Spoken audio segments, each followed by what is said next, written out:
How old is the little dude over there? 13. That is young, isn't it, to get involved in this game? Pues está pequeño, pero entre más pequeño más aprende y le gusta. ¿Cuáles son sus nombres? Eric y Manuel. Eric y Manuel. ¿De dónde son originarios? De Reynosa, Tamaulipas. ¿Qué piensan hacer? Vamos a hacer del Cartel del Golfo. El Cartel del Golfo. ¿No quieres estudiar tú, joven? No, eso ya es para niños chiquitos. ¿No te importa el estudio? No, nada. Do you worry that you might not make it home? Es difícil, es una parte muy difícil porque está de por medio mi vida. There are two ways you can look at a cartel hitman. One, vile, brutal men who take pleasure in causing pain and suffering. Two, vulnerable teens manipulated into killing with the promise of power and money. Both are true. The reality of cartel hitmen is really sad. Kids as young as 10 are recruited from poverty-stricken backgrounds, promised the world, then made to kill and torture until they're desensitized to violence. A few years later, they end up recruiting people like them. It's a never-ending vicious cycle that causes chaos and destruction and only makes the ones at the top very rich. And the training for a Sicario is simply gut-wrenching. In this video, we'll explore the ins and outs of cartel hitman training, from recruitment to the worst crimes committed by Sicarios. Trigger warning. This video contains very graphic details of torture and murder. I've done the simple stuff that everybody starts doing, pulling teeth out, cutting fingers up slowly, or Yeah, that's the simple stuff cartels make you do for your initiation as a Sicario. For them, it's a relief. At least they didn't have to take a life. This ex-cartel hitman was just 13 when he was recruited by a cartel and forced to kill someone. I was going on 13 years old the first time I took a life. It's just one day, got invited to Mexico. I didn't know what was going on at first. And I see about 6 people kneeling down. Then the individual, the person in charge, they start laughing, and I think they saw that scared, panicked look in my face and asked me if I had ever killed somebody. When he said yeah, everybody started laughing again. They knew he was lying, and they knew he was going to have to kill that person right there and then. As soon as you step into a cartel, you're imbued with a sense of kill or be killed. Sometimes the Sicarios in charge literally tell you, either join us or get shot in the head. So your first murder becomes survival. You do what you have to just to stay alive. He pulled out a handgun, told me to kill that person, the one kneeling in front of him. And I just shot him. And he said he was putting me on his payroll. When you join an army, you get trained to aim, shoot, defend yourself, and so on. When you join a cartel, you're just given a weapon and thrown into the real world.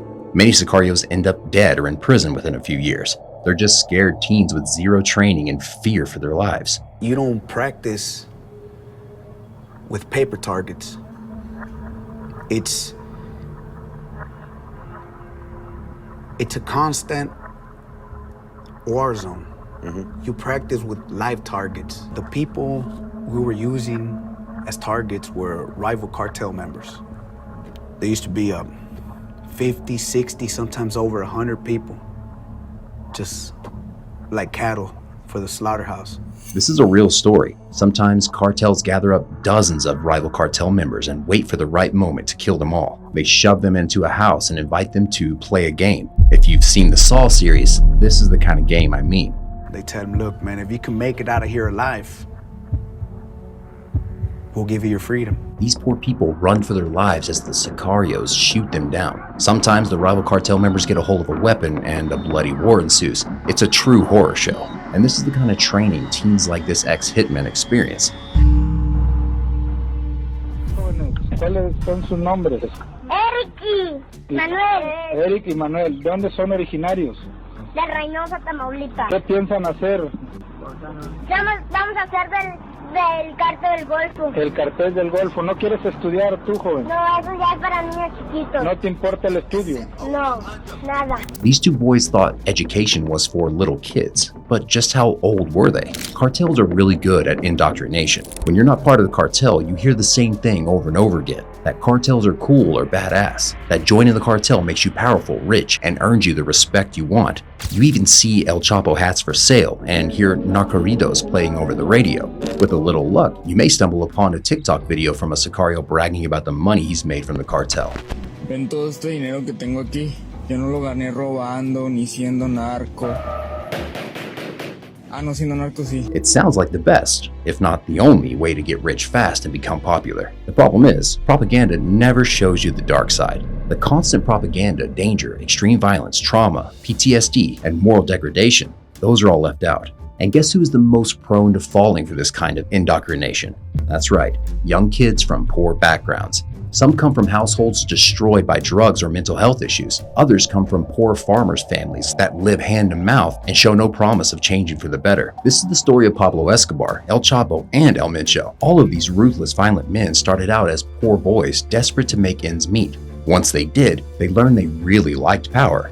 Then they were willing to do anything to get to the top and maintain their position of power. That's the problem with cartel hitman training. You're enticed with the promises of money, power, protection, and respect, but you don't always get those. Instead, you get desensitized to extreme violence, and some sicarios start getting a real kick out of it. The best example here is Miguel Morales. There was the summary beheading of 200 migrants, the casino fire which killed at least 50. The preferred method of killing involves beheading with chainsaws. Miguel Morales was born on November 18, 1970, in Tamaulipas, into a family of 13 children. As one of the oldest brothers, Miguel took care of his family after his father abandoned them. Pressed for cash, he entered the criminal world as a young teen. During the 1990s, he worked for the Gulf Cartel drug lord Hector Manuel Sayuceda Gamboa, aka El Cariz, who became his mentor. In the late 1990s, Los Zetas hired him for his skills in moving contraband across the border. He'd lived between Mexico and Texas all his life, and this was his specialty. By 2005, Miguel's job was fighting off insurgents from the Sinaloa cartel in the Nuevo Laredo area. But that's not all he did. Apparently, Miguel was good at grooming young teens into brutal assassins. He called them Zetitas, little Zetas, and had them kill rival sicarios, officials, and anyone who got in the Zetas' way. Some of his Zetitas were 12 years old. By 2010, when Los Zetas broke off from the Gulf Cartel, Miguel already had ambitions to be their leader. According to some sources, he was fighting for the kingpin position as early as Alberto Lascano took over. Reportedly, he was actually ruling Los Zetas, commanding their horrific attacks while Alberto took care of more administrative matters. And when Alberto was gunned down by the Mexican military in October 2012, Miguel took over Los Zetas, and here are some of the things he did. In August 2010, Miguel had Los Zetas kill 72 undocumented immigrants on the mere suspicion that they might end up recruited by the Gulf Cartel. The next year, he stopped a group of buses headed from Texas to Mexico. Over 200 people were kidnapped and taken to a ranch in San Fernando. There, Miguel and his Zeta sicarios violated dozens of women, forced men to watch, then forced the men to fight each other to the death. Whoever survived, he tortured to death and laughed as they screamed and cried. In August 2011, Miguel's men set fire to a whole casino in Monterrey after a casino failed to pay protection money. In 2014, Morales found out that 2 men from the city of Allende had reportedly stolen money from the cartel. So a huge Los Zetas army stormed Allende, but they weren't out for these 2 men. Los Zetas had decided to punish the whole town for it. Somewhere between 300 and 500 people died. Imagine having a kill count so big, you can't even estimate a real number. 80 homes were destroyed with heavy military machinery. Allende was reduced to ashes, and whoever managed to flee became a shadow of the person they once were. Les digo a mis hijos, levántense, les digo, porque quién sabe qué está pasando en la calle. Digo, vístanse y nos salimos. Y todo empezó a tronar, ya no había luz, todo empezó a tronar, tanques, camionetas. Pero sí, ahí perdí a mis niños y a mi hija. And it gets even worse. They also prepare guisos. These are stews where you take a member of the family and you put them in a pig boiler and you pour gasoline on them and then you set a match to them. Indeed, this was Miguel's preferred method. He would kidnap his victims, then boil them alive or slow burn them with diesel. Reportedly, when he was done with his enemies, he would kidnap their children too and subject them to the same treatment. Yes, he even boiled babies. And one of the worst rumors about Morales is he once put a baby in a microwave. Miguel Morales was thankfully arrested, but there are lots of sicarios like him. They start out as vulnerable teens, get desensitized to brutality very early on, then get an insatiable lust for power. llamas? Edgar. De Lugo. ¿Cuántos años tienes? 14. ¿Dónde te detuvieron? ¿Dónde te agarraron? En el aeropuerto. ¿A dónde ibas? A San Diego. ¿Con quién ibas? Con mi hermana. ¿A los cuántos años empezaste aquí? Los 11. This is Edgar, aka El Ponchis, aged 11. He started behaving for a small South Pacific cartel drug lord known as El Negro. ¿Tú eres el que sales en el video golpeando a un sujeto que está colgado en una casa? Sí. ¿Quién te daba órdenes de golpeos de ejecución? Negro. El Negro had another special training technique for his young recruits. ¿Te drogabas? Me drogaba el negro. ¿Te drogaba el negro? ¿Desde cuándo te drogaba el negro? Desde los 12. Yep, he kept Edgar calm and detached as he ordered him to torture and kill. ¿Y el radilla qué es lo que te decía para convencerte de que mataras? Más me drogaba. No sabía lo que hacía. ¿Te drogaba con qué? ¿Con marihuana o cocaína? Con... Edgar looks as innocent as they come, but all the beheadings he committed changed him. At the time of his arrest, he was completely detached and confessed he wasn't afraid of the consequences. ¿Tienes miedo? ¿Qué? ¿Tú tienes miedo? No. ¿No tienes miedo? ¿Sabes lo que va a pasar? Sí. ¿Cuántos ejecutaste? 4. ¿Cómo los ejecutaste? ¿Cómo los ejecutaste? Los de hoy. Sheesh. Many young sicarios like Edgar end up in prison or dead, killed by rival cartels or the police. Yet, whenever they appear on camera, they seem at peace with their job. Allá sembramos mota, sembramos sofia y otros negocios que no queremos que vea la gente ni el gobierno. Do the police ever come by here, you know? Así han llegado a venir, pero solo pasan por caminos y uno ya mismo, pues muchas veces le da dinero a uno, 20,000, 50,000 pesos para que no te metas en 15 días. As a sicario, you also have to deal with the police. The first option is always bribery. If the officers accept money, then the soldiers don't have to resort to violence. But sometimes, the police are really corrupt. Otra vez quieren mujeres y eso. So the police come here and you bribe them with women? Es lo que piden y es lo que le damos. Si ellos vienen en buen plan, pues nosotros en buen plan, nosotros cooperamos con ellos. Y si ellos vienen en modo agresivo contra nosotros, pues nosotros nomás repelemos la agresión. But what about the women's consent? And what happens if a woman doesn't agree to the horrible exchange? And just what does the cartel classify aggression as? After all, they deal with it every day. They must have a pretty high threshold for it. The answer is the exact opposite. Cartel soldiers have a low threshold. Anything can be understood as aggression, even an officer looking at them the wrong way. And this is because all they've known is extreme violence. Violence is their solution to anything. This is the real problem. A cartel hitman will eventually kill someone, probably in the first months working for the cartel. Have you all, killed people with these guns? Pues sí, pero si no conoce la gente, el problema es que mate pues, uno de mis compañeros, alguien conocido, pues familia. Pero yo supongo que si no lo conoce uno no siente nada.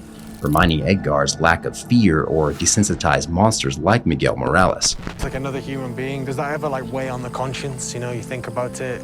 Pues no. No es difícil porque si no lo llevan a uno. In a dog-eat-dog world, cartel soldiers learn they have to shoot first, and so the violence never stops. If you always think it's them or us, then you're prone to taking a life before yours is even in danger. In other words, sicarios are always afraid and paranoid that someone is trying to kill them. They're aware of the constant danger, and their only response is more violence, which only perpetuates the danger. Yo creo que la violencia no se va a acabar, porque tenemos que imponer el terreno a nosotros, pues. The only hope to stop the dangerous game is people like this 13-year-old soldier. Por las drogas ya no se van a pelear y no se van a matar. If you get asked to carry on the family business, selling drugs, will you say no? No, pues estudiar veterinario. Me gustan mucho los animales. ¿Qué es tu favorito animal? Las vacas. However, his family thinks he fits in perfectly with the cartel. How old is the little dude over there? 13. That is young, isn't it, to get involved in this game? Pues está pequeño, pero entre más pequeño más aprende y le gusta. Sadly, most cartel soldiers never get the chance at another life. They get recruited from a very young age, forced to commit the unthinkable, then threatened when they want to quit or talk to the police. If they're ever caught snitching, they get killed on sight. Sometimes, soldiers are even killed in prison if the cartel finds out they've been talking to the police. And if by the time they're in their 20s, if they're still in the game, they're too far gone to realize what their job entails. Do you consider yourselves kind of like terrorists? No, nosotros nomás lo que hacemos, nada de otro tipo de acto contra la sociedad que esté mal. A couple of days ago in Culiacan, a police officer was kidnapped. I suppose to me that seemed like acts of terrorism, you know, if you're kidnapping police. Pues usted no sabe qué puede hacer el policía.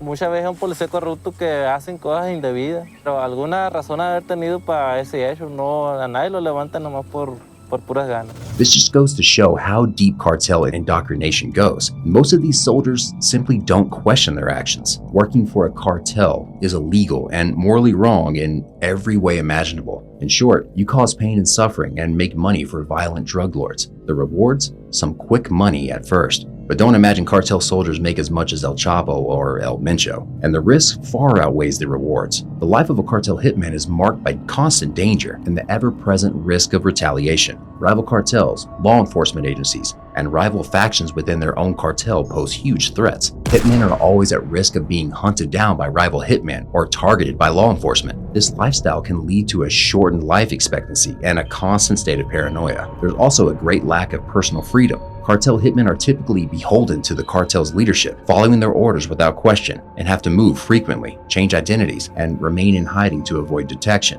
Also, deviating from the cartel's rules or attempting to leave the profession can result in severe consequences, like getting tortured, killed, or having your entire family subjected to the same gruesome treatment. The psychological toll on a cartel hitman is also huge. Engaging in acts of extreme violence and witnessing the consequences of their action can lead to trauma, desensitization, and moral degradation. Many hitmen suffer from post-traumatic stress disorder, or PTSD, anxiety, depression, and substance abuse issues. Edgar did it against his will, but many seek to escape through alcohol and drugs. The cycle of violence never ends when you have numbed down sicarios who have lost their empathy and humanity. Training to be a sicario is a true horror show and a wake-up call from the fantasy that cartels are a cool, badass world. Once you're in, you can only get out in a body bag.